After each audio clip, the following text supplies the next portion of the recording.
At the start of the innings, we mentioned a magic number for Australia, which was 106. That's where they needed to restrict Afghanistan to. At the moment, it's looking, forget the 106. They need to make sure Afghanistan don't overhaul the entire final total of theirs, because they've made a good fist of it so far. 72 for 2 in the 10-over mark. Australia were 83 for 3 at the same stage.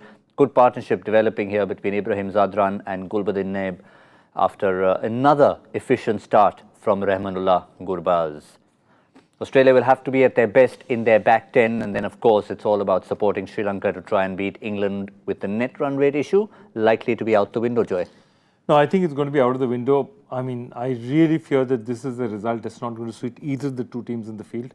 I feel Afghanistan may fall short, but will definitely cross that 106, and that leaves both teams in that no man's land of not exactly wanting the result they have. Because I feel if there's a good result out of this, it will be if Afghanistan can finally beat them, because I think they have a total where they can challenge. But these two batsmen and the remain next two, and they have to bat out their skin to get there now. But the one advantage they will have is that they're playing with absolutely no pressure. Yes, of course, there may be a little added incentive of fans and everyone wanting them to leave the tournament with a win.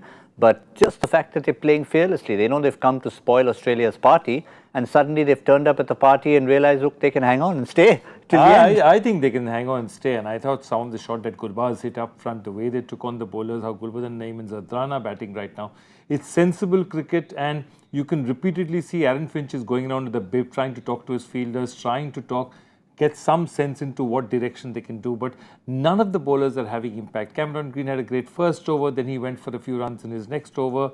Zampa has not looked as efficient, as difficult to get away as he normally has. Again, a second over where he leaked a few runs.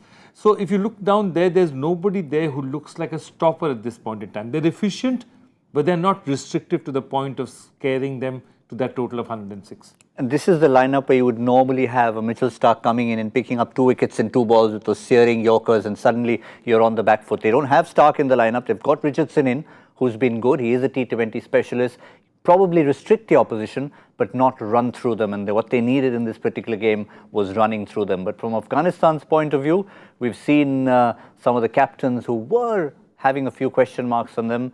Leading the way, of course, Kane Williamson. Could this be Nabi's day to try and put that record straight? I mean, today is a great day for Nabi to do it. Today is a great day for Rashid Khan to score a few runs.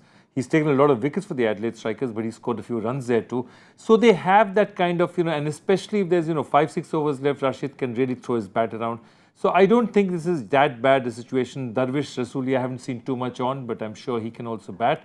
So that gives you a situation where there are enough bats. Now it's a question of whether they can put it together. Another key name down that list who specializes in this sort of situation is Najibullah Zadran. Especially if, depending on when the wicket falls, if he gets together with Ibrahim Zadran, they really can be very destructive when the required rate goes into the 10s, the 11s and the 12s. And importantly, they'll just be playing to express themselves. Australia will be just starting to tense up a bit. I think they're already tense because that 106 is so close. And once you cross that 106, this match is immaterial to them. I think so. They'd want to win for, in front of their home audiences. But, 106 would have been very good. Not that that would have, changed matters, because England still just would have had to win, and a little bit more and they would have crossed it. But this is not going Australia's way, certainly.